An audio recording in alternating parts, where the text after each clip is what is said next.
जमीयत उलमा हिंद उस तंजीम का नाम है जिनके अकाबिर ने हालात के रुख को मोड़ना सीखा है, हालात के रुख पर बहना नहीं सीखा। हालात के रुख पर बहना बहुत आसान है और हालात के रुख को मोड़ देना, इसके लिए दिलगुर्दा चाहिए। और फिर उसी के साथ साथ गैरों का मुकाबला करना बहुत आसान है, अपनों से टकराना बहुत मुश्किल है। अगर अपने गलत रुख पर जा रहे हो, गलत फिक्र में जा रहे हो, तो उनको सही रुख पर डालना, जज्बात से भरे हुए और उनके जज्बात को कंट्रोल करके उनको सही रुख देना, ये सबसे टेढ़ा काम है। किसी बड़े आलिम, मुझे याद पड़ रहा अल्लामा अनवर शाह कश्मीरी रहमतुल्लाह अलैह का जुमला, या गालिबन शाह अताउल्लाह बुखारी रहमतुल्लाह अलैह का, किसी अताउल्लाह साहब का है, जिसका भी हो, उन्होंने लीडर और कायद में फर्क बयान किया था। ये जितने उलमा बैठे इंशाअल्लाह इनको क़यादत का फरीज़ा अंजाम देना है। हालांकि लफ्जी एतबार से कायद और लीडर एक ही चीज़ है, लेकिन हजरत ने शाह अताउल्लाह बुखारी, मुझे याद पड़ रहा है, किसी और का भी मकूला हो सकता है, हमें बात से मतलब, उन्होंने फर्क बयान किया था कि लीडर किसको कहते हैं और कायद किसको कहते हैं, क़यादत क्या चीज़ है और लीडरी क्या चीज़ है। फरमाया लीडर नाम है उस फर्द का जिसका काम है चलो तुम उधर को हवा हो जिधर की। लीडर कौम का मिजाज देखता है, ये कौम क्या चाहती है वैसी बात करता है।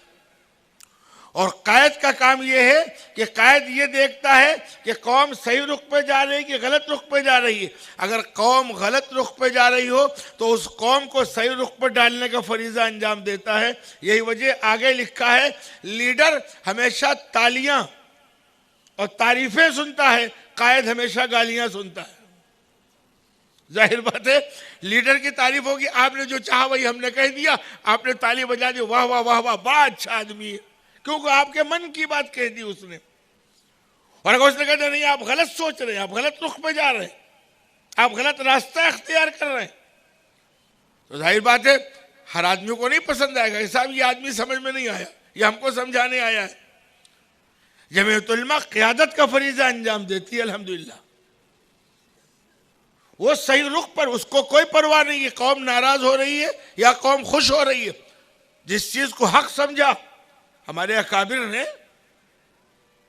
200 साल की लड़ाई लड़कर जब मुल्क बिल्कुल आजादी के करीब आया, मैं पीछे ले जा रहा हूं, तो तकसीम का सोचा छूट गया कि अब हमें अलग मुल्क चाहिए।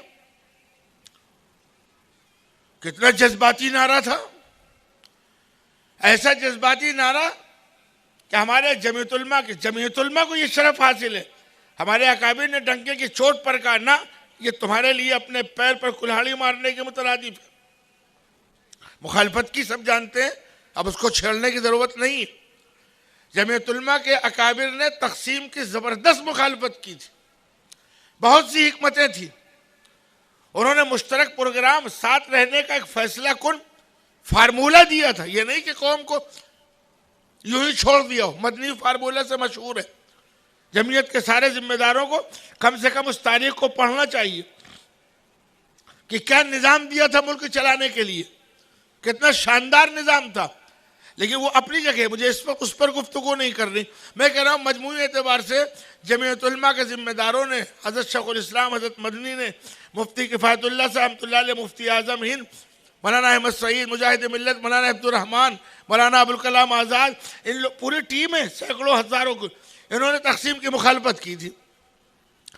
जाहिर बात जब जोश में इंसान हो और जोश में ये नारे लग रहे हो कि साहब पाकिस्तान का नारा किया ला इलाहा इल्लल्लाह, और उस मौके पर आपके अकाबिर, आपके बड़े, आपके बुजुर्ग ये कह रहे हो कि तुम्हारे अपने पैर में कुल्हाड़ी मारने के मुतरादिफ है, कितना बड़ा, कि आपको नहीं मालूम? अपनों ने, जो मैंने बात कही थी, गैरों की बात नहीं कर रहा, शेखुल इस्लाम मौलाना सैयद हुसैन अहमद मदनी रहमतुल्लाह अलैह की पगड़ी उतारकर पैरों से रौंदा। वो सोच सकते वो शेखुल अरब वल अजम, मैंने कल बतलाया था, जिनका मकाम यह है कि 14 और 17 साल मदीने मुनव्वरा में रहकर हदीस की किताबें पढ़ रोज़े रसूल के बगल में बैठकर पगड़ी पकड़ के पैरों से रौदा है, नंगे नाचे, नंगे, दाढ़ी पे शराब तक रंगी, कातिलाना हमले किए। एक बहुत बड़े आलिम शेखुल हदीस अल्लाह को प्यारे हो चुके, मेरी डायरेक्ट उनसे गुफ्तगू हुई, क्या हालात थे। वो कहने लगे कि हमको सिर्फ दारुल देवबंद न भेज करके मज़ाहिर इस बुनियाद पर भेजा गया था कि देवबंद में हुसैन अहमद जैसा आदमी है, बिगड़ जाओगे। मैं इलाके का नाम ले लेना चाहता कि हज़रत मदनी रहमतुल्लाह अलैह हमारे इलाके में आते थे तो मदरसे में रहकर हम लोगों को अपने मदरसे की छत पर खड़े होकर हज़रत मदनी के बयान की सुनने की इजाज़त नहीं थी।